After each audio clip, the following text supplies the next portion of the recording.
親愛的朋友們，歡迎來到微光夜讀。收拾東西，馬上滾蛋！一份人事解聘書像一記耳光，狠狠地甩在了我的臉上，四指锋利的邊緣劃過我的臉頰，火辣辣的疼。我抬起頭，看着眼前這個肥頭大耳的男人，他是我的頂頭上司，營銷部總監崔浩。此刻，他正翹着二郎腿，那雙眯縫眼裡全是輕蔑和得意。崔總，我不明白。我強壓着心頭的怒火，聲音都在發抖。那個千萬級的項目方案是我熬了整整3個通宵做出來的，眼看就要簽約了，你现在開除我，這簡直是卸磨殺驢，不是殺人誅心。崔浩嗤笑一聲，那表情就像在看一隻隨時可以踩死的螞蟻。許然，你是不是腦子進水了？他點燃一根煙，煙霧噴了我一臉。職場如戰場，兵不厭詐沒聽過。方案，那上面寫你名字了嗎？現在那個方案的負責人是小趙。我猛地轉頭，看向角落裡那個縮頭縮腦的實習生趙成，崔浩的親侄子，一個連 Excel 表格都做不明白的混子。原來如此，原來這從頭到尾就是一個局，讓我沒日沒夜的幹活，等果實成熟了，再把我踢開，讓他的草包侄子坐享其成。這是剽竊，我要找董事長申訴。我猛地拍案而起，手掌震得生疼。辦公室裡死一樣的寂靜，周圍的同事紛紛低下了頭，沒人敢看我，也沒人敢幫我說話。這就是成年人的世界，冷漠的讓人心寒。申訴，哈哈哈哈！崔浩笑得臉上的肥肉亂顫，仿佛聽到了天底下最大的笑話。許然，你也不撒泡尿照照自己。董事長日理萬機，會見你這種底層螻蟻，而且在這個部門，老子就是天。保安，把這個鬧事的人給我轟出去。他猛地掐滅煙頭，眼神變得陰狠毒辣。別想拿離職補償，再不滾，我讓你在這個行業混不下去。那一刻，我聽到了自己心碎的聲音。3年的青春，3年的熱血，就為了這麼的一條狗。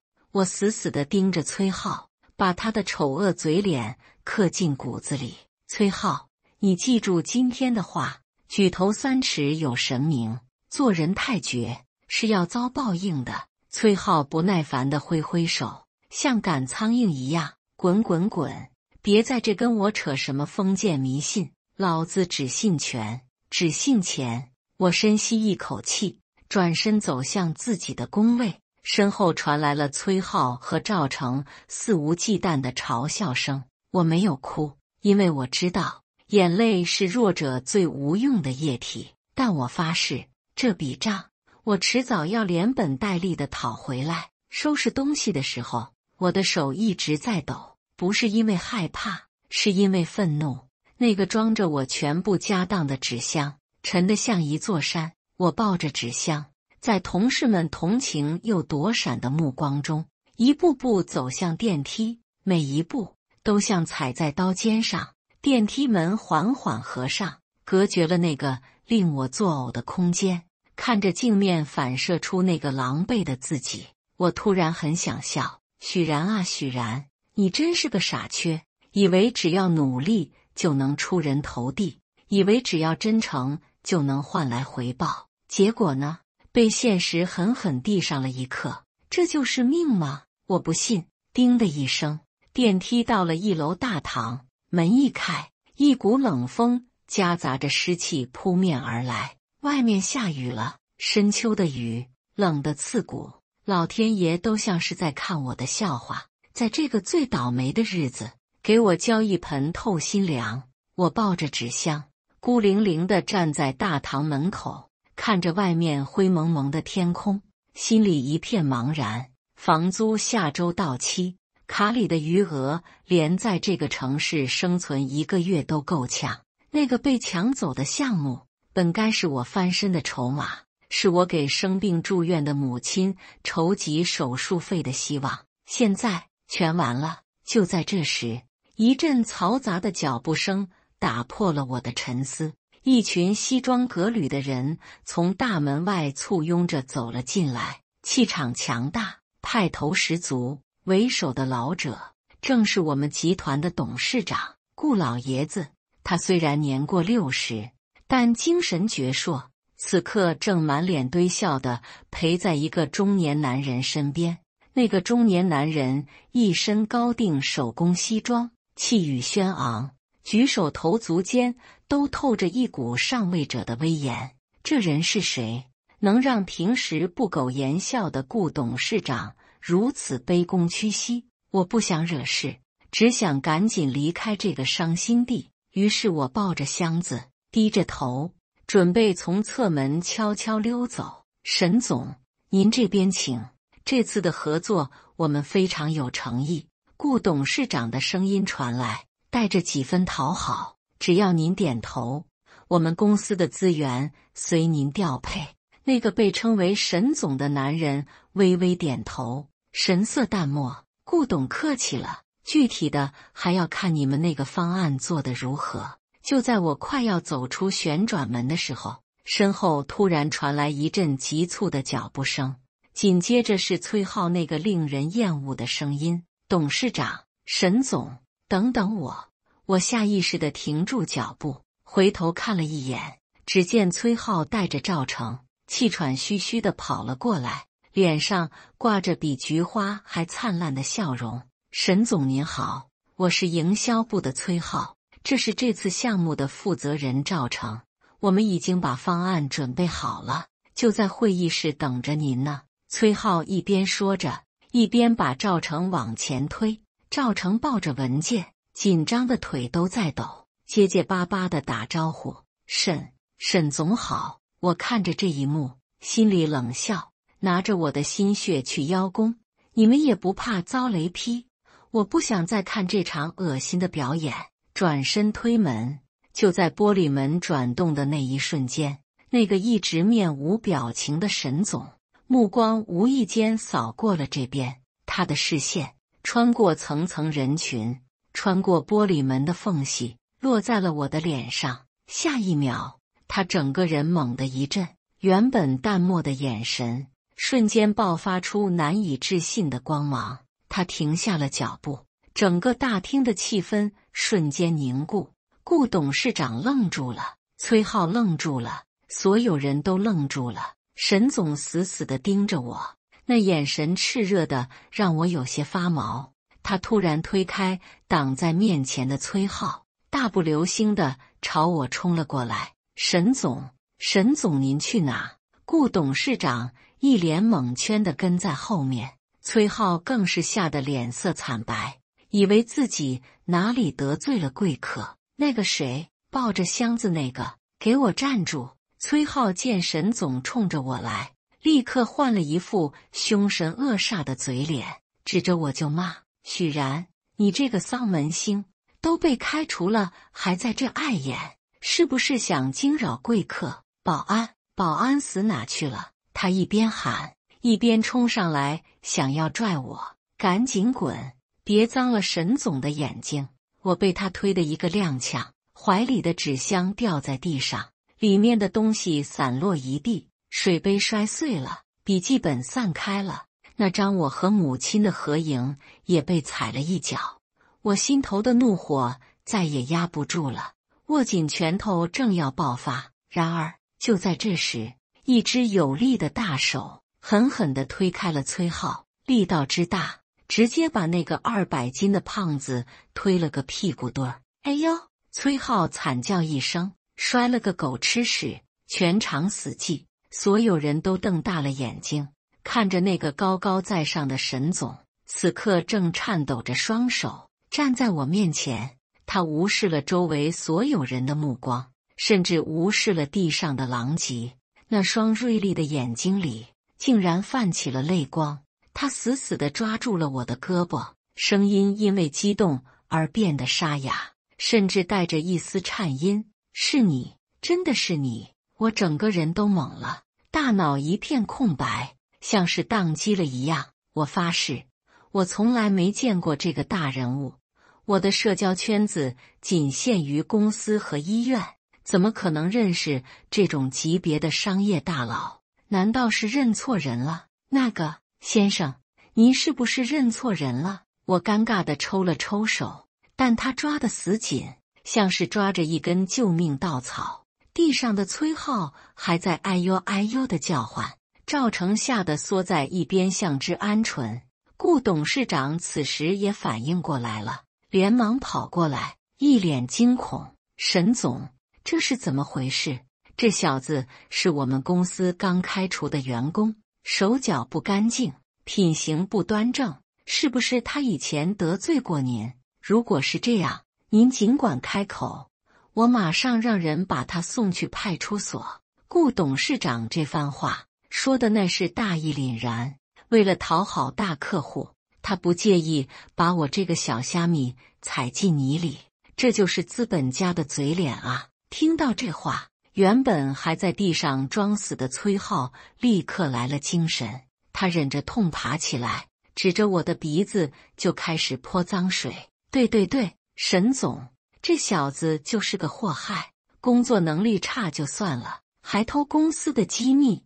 剛才他還想在門口碰瓷您呢，您千萬別被他這副可憐相給騙了。崔浩越說越來勁，唾沫星子亂飛。他覺得他猜對了，肯定是我以前不長眼，得罪過這位沈總，現在正好借刀殺人，既能討好客戶，又能徹底整死我，一石二鳥，完美。周圍的員工也都開始指指點點。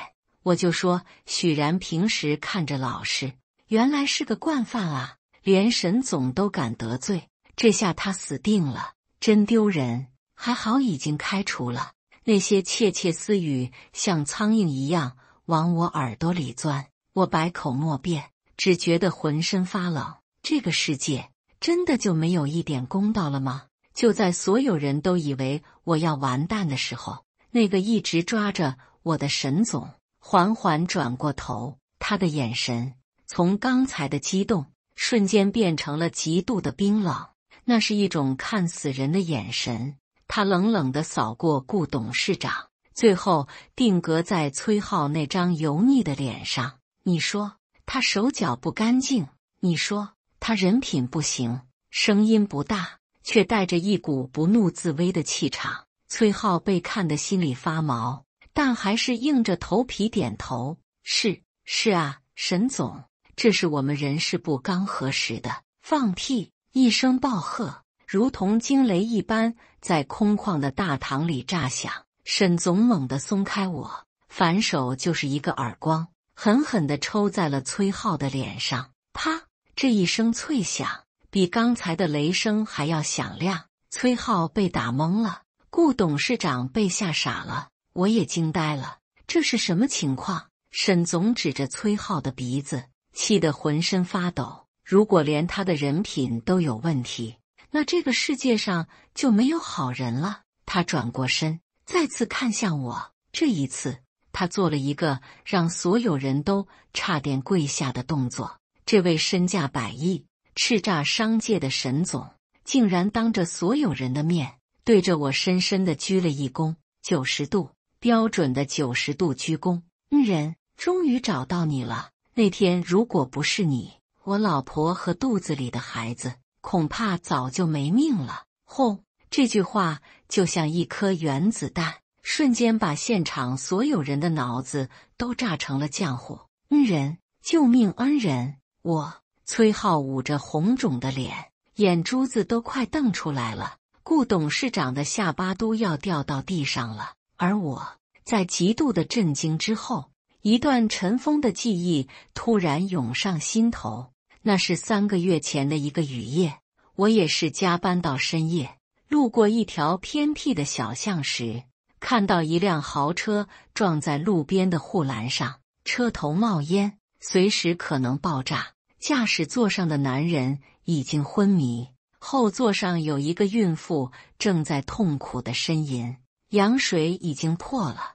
當時周圍一個人都沒有，我沒多想，找了塊石頭砸開車窗，硬是把那個孕婦從車裡背了出來，一路狂奔，送到了最近的醫院。我墊付了醫藥費，直到看見醫生把她推進手術室，確認家屬來了之後，我才悄悄離開。因為那天太累，我也沒看清那個孕婦和後來趕到的男人的臉，只記得那個男人穿着一身被雨淋透的高定西裝，哭得像個孩子。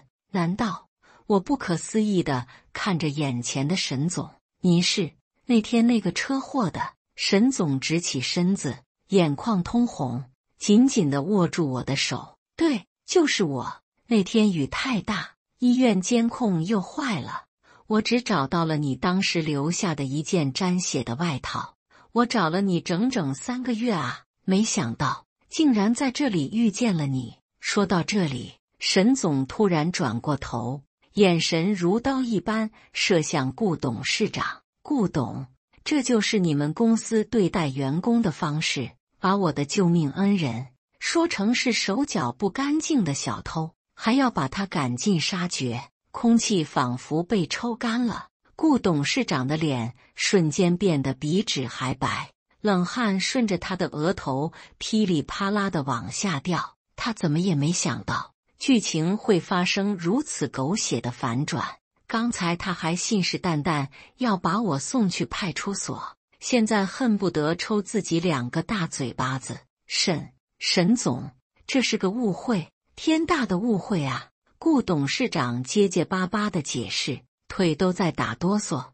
我要是知道他是您的恩人，借我10個膽子我也不敢啊！他猛地轉頭，一腳踹在還在發懵的崔浩腿上。混賬東西，到底怎麼回事？你不是說許然因為業績不達標被開除的嗎？怎麼變成了人品問題？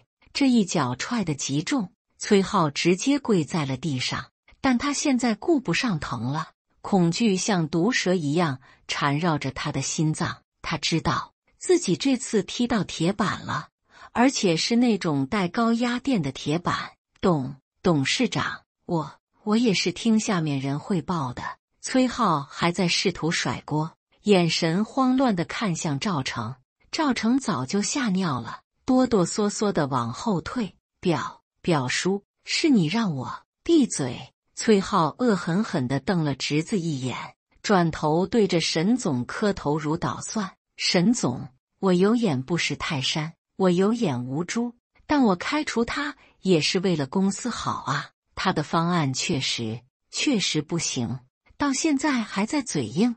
我看着這個跳梁小丑，心裡的惡心感達到了頂峰。方案不行，我冷笑一聲，彎腰從地上散落的文件裡撿起那個被踩上腳印的 U 盤。沈總，既然話趕話說到這了，正好您也在，顧董也在，不如我們現場驗一驗，到底誰的方案不行，到底是誰在剽竊誰。我的聲音不大，但每一個字都像釘子一樣釘在崔浩的死穴上。崔浩看到那個 U 盤，臉色瞬間變成了豬肝色，他瘋了一樣撲過來想搶。不行，那是公司的機密，你不能看，那是我的。但他哪有我動作快？我側身一閃，直接把 U 盤遞到了沈總面前。沈總，這才是真正的藍天計劃全案，您可以看看，和崔浩手裡那份趙成做的有什麼區別？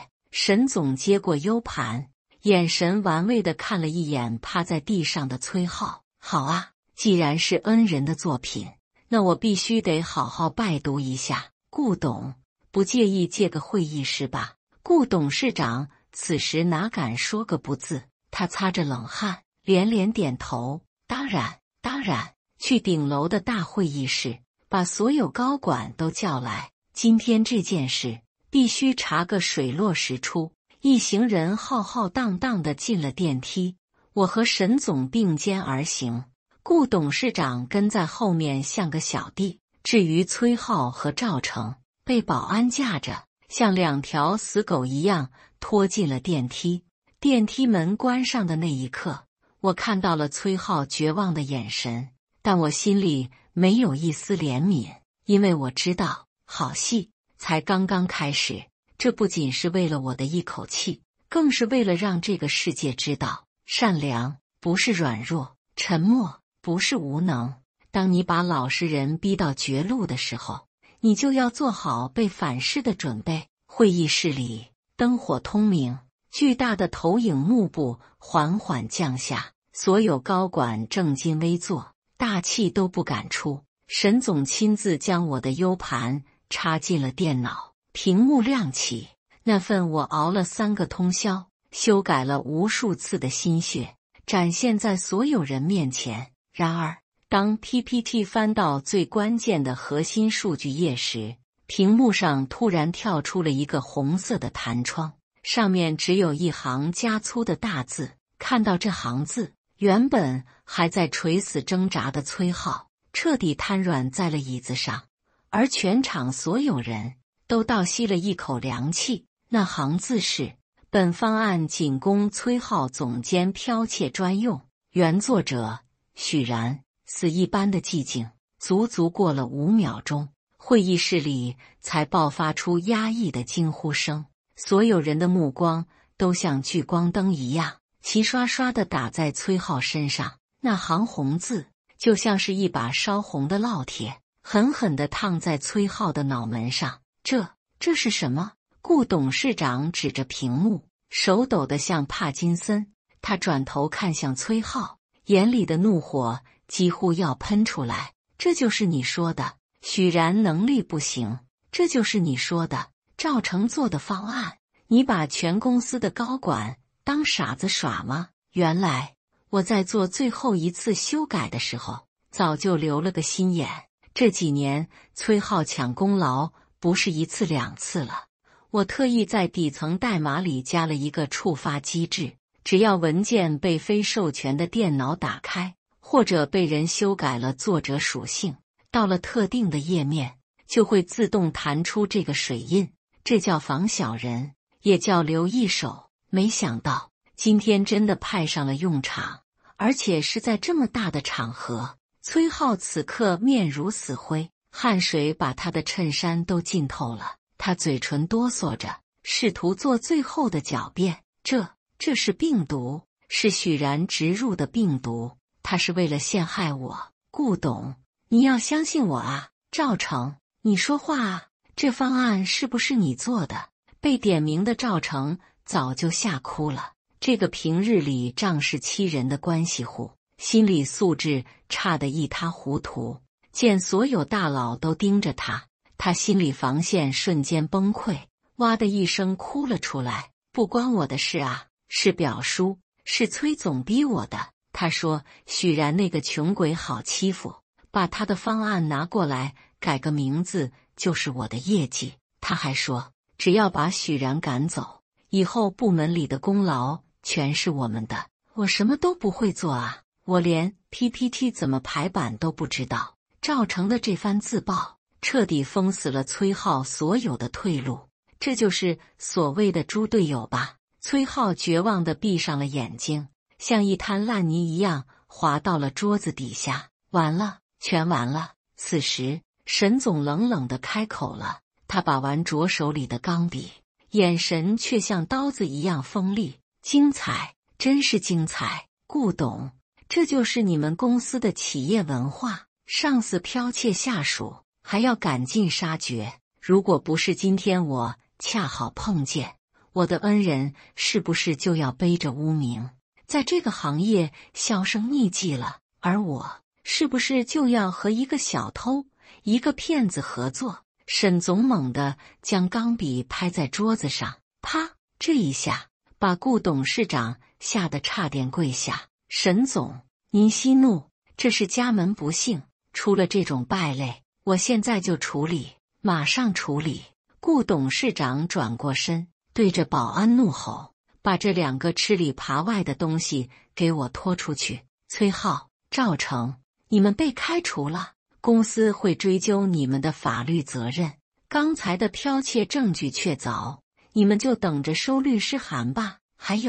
行業封殺令我會親自簽發，以後在整個行業，我看誰敢錄用你們。崔浩聽到行業封殺4個字，終於崩潰了，他猛地撲過來，想要抱住我的大腿求饒。許然，我錯了，看在我們共事3年的份上，你幫我求情吧，我上有老下有小，我不能沒有這份工作啊，我給你磕頭了，我是畜生，我是混蛋。看着剛才還不可一世，讓我滾蛋的崔浩，現在像條狗一樣在地上哀嚎，我心裡沒有一絲波瀾。早知今日，何必當初？當你把別人的尊嚴踩在腳下的時候，你想過別人也有父母嗎？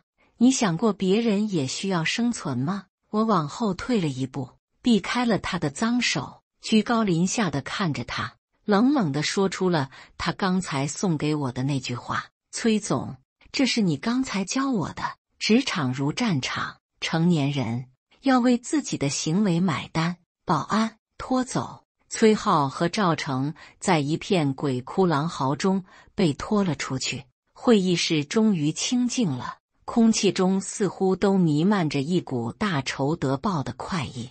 在場的高管們看着我，眼神從最初的漠視變成了敬畏，甚至帶着幾分討好。誰都看出來了，我是沈總的恩人，這就是最大的護身符。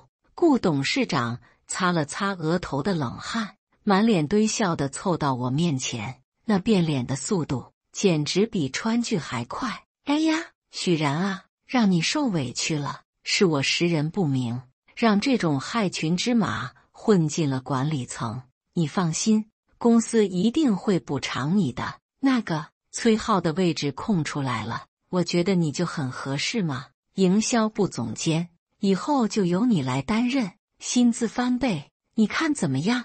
剛才還要送我去派出所，現在就要升我做總監，這就是現實，這就是人性。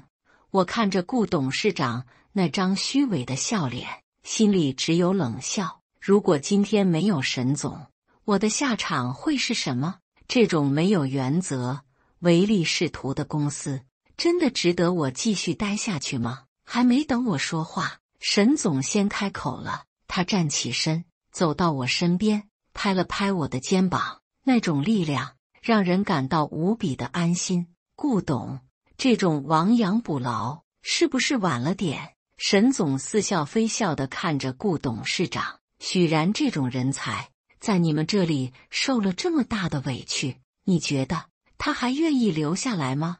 顧董事長愣住了，臉上的笑容僵住了。沈總轉過頭看着我，眼神真誠而熱切。許然，我這次來本來是想找一家合作夥伴，但現在看來，這家公司的管理混亂，誠信缺失，不符合我的投資標準。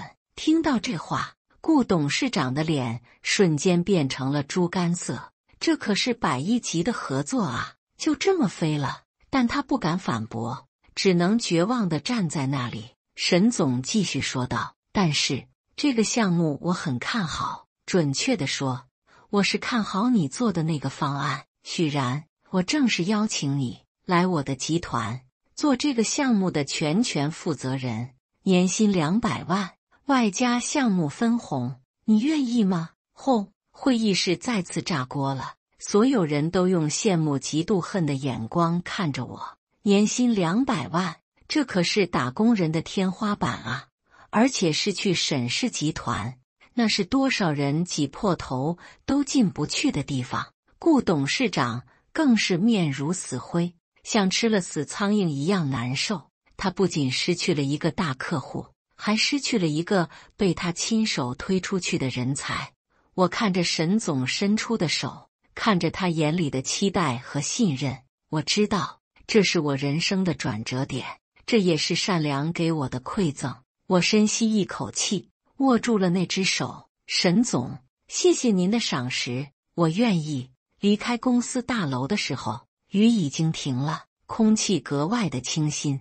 我手裡沒有那個沉重的紙箱，取而代之的是一份沉甸甸的合約。沈總的司機開着那輛加長賓利在門口等我，顧董事長帶着一眾高管，像送瘟神一樣，又像是在送財神一樣，一直把我們送到了車門口。看着顧董事長那副悔不當初、欲言又止的模樣，我只覺得好笑。顧董，留步吧，我淡淡的說道。希望貴公司以後在用人方面能擦亮眼睛，畢竟莫欺少年窮。說完，我鑽進了車裡，車窗緩緩升起，隔絕了那群人複雜的目光。車子啟動，平穩地行駛在繁華的街道上。沈總坐在我旁邊，遞給我一杯熱茶。許然，今天真的很痛快，他笑着說道，完全沒有了剛才那種霸道總裁的架子，更像是一個鄰家大哥。其實我也要謝謝你，不僅是因為你救了我老婆孩子，更是因為你讓我看到了，在這個物欲橫流的社會，還有人願意堅守底線。你的才華配得上你的野心，以後我們就是戰友了。我捧着熱茶，心裡暖流湧動，眼眶有些發酸。這3個月的委屈，在這一刻煙消雲散。我想起了還在醫院的母親，想起這幾年的隱忍和堅持。原來老天爺真的是公平的，他可能會讓你經歷風雨，但一定會給你安排一道彩虹。只要你不放棄善良，不放棄努力。1個月後，我正式入職沈氏集團，成為了藍天計劃的項目總監。憑借着那份方案和沈總的資源支持，項目一炮而紅。我也在行業裡站穩了腳跟。母親的手術很成功，正在康復中。她常拉着我的手說，好人有好報。而關於前公司和崔浩的消息，我也偶爾能聽到一些。因為失去了沈總這個大單，顧董事長的公司資金鏈斷裂，股票大跌，現在正面臨破產重組。